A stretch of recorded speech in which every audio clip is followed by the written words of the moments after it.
क्या हिंदू धर्म में बच्चों की आत्माओं को भी मिलती है नरक की सजा? नमस्कार मित्रों, स्वागत है आपका हमारे YouTube चैनल द रियल पुराण में। मित्रों, वैसे तो हम सभी जानते हैं कि मनुष्य को मृत्यु के बाद उसके कर्मों के अनुसार ही स्वर्ग और नरक मिलता है, लेकिन परमात्मा का रूप माने जाने वाले उन बच्चों का क्या उनकी आत्माओं को भी नरक की सजा मिलती है? आइए जानते हैं। पुराणों में लिखी एक कथा के अनुसार एक दिन मृत्यु के बाद कुछ बच्चों की आत्मा स्वर्ग के दरवाजे पर पहुंची। उन बच्चों की आत्मा को देखकर वहां के द्वारपालों ने स्वर्ग के दरवाजे खोल दिए, लेकिन द्वार खुलने के बाद भी वो आत्माएं अंदर नहीं आई। चेहरे पे मासूमियत लिए उनकी आंखें बस अपने माता पिता को ही ढूंढ रही थी। ऐसा लग रहा था मानो जैसे उनके माता पिता के बिना स्वर्ग भी उनके लिए बेकार है। जब भगवान विष्णु ने ये देखा तब उन्होंने बड़े ही प्यार से कहा, बालकों, तुम सब वहाँ द्वार पर क्यों खड़े हो? अंदर आओ। स्वर्ग के द्वार तुम लोगों के लिए ही खोले गए हैं। यहाँ सभी तुम्हारा ही इंतजार कर रहे हैं। प्रभु के इतना कहने पर उन सभी भोली आत्माओं की आंखों में आंसू भर आए। उन्होंने कहा, प्रभु, हम अंदर तो आ जाएं, पर आप पहले ये बताएं कि हमारे माता पिता कहाँ हैं? उनके बिना हम स्वर्ग के अंदर कैसे आ सकते हैं?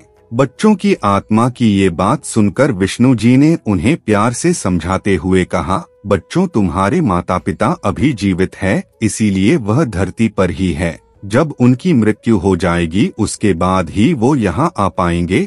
बच्चों ने मुस्कुराकर कहा, ठीक है प्रभु, हम सभी अपने माता पिता का इंतजार यही द्वार पर ही करेंगे, और जब वह आ जाएंगे तब उनके साथ ही अंदर आएंगे। आत्माओं की यह बात सुनकर नारायण परेशान हो गए।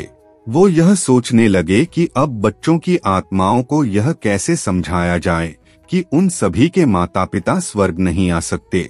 कुछ देर सोचने के बाद परमात्मा फिर बच्चों से मिलने आए।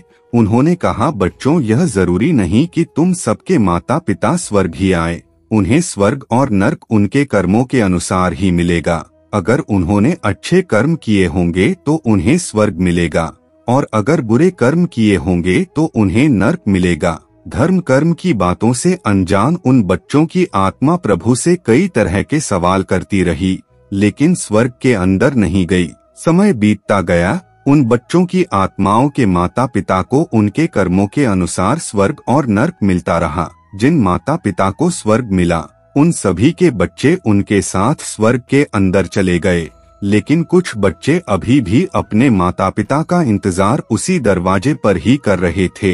ये देखकर भगवान विष्णु को चिंता होने लगी। वो एक बार फिर उनके पास गए और बोले, बच्चों, तुम्हारे माता पिता ने अच्छे कर्म नहीं किए हैं, इसीलिए वो स्वर्ग में नहीं आ सकते।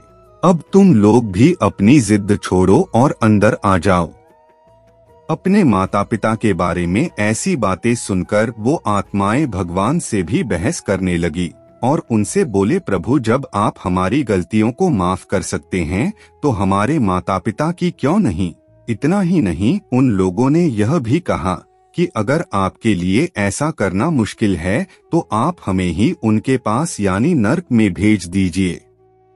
यह सुनकर नारायण चौंक गए। उन्होंने उन मासूम आत्माओं को बार बार समझाया, लेकिन बच्चों की आत्मा कुछ भी मानने को तैयार ही नहीं हुई। आखिर में उनकी जिद के आगे हार मानकर नारायण ने उनके माता पिता के गलत कर्मों को न सिर्फ माफ किया बल्कि उन्हें स्वर्ग में भी जगह दे दी। इसके बाद सभी बच्चों ने अपने माता पिता के साथ स्वर्ग में खुशी खुशी प्रवेश किया। बच्चों की आत्माओं को नरक क्यों नहीं भेजा जाता?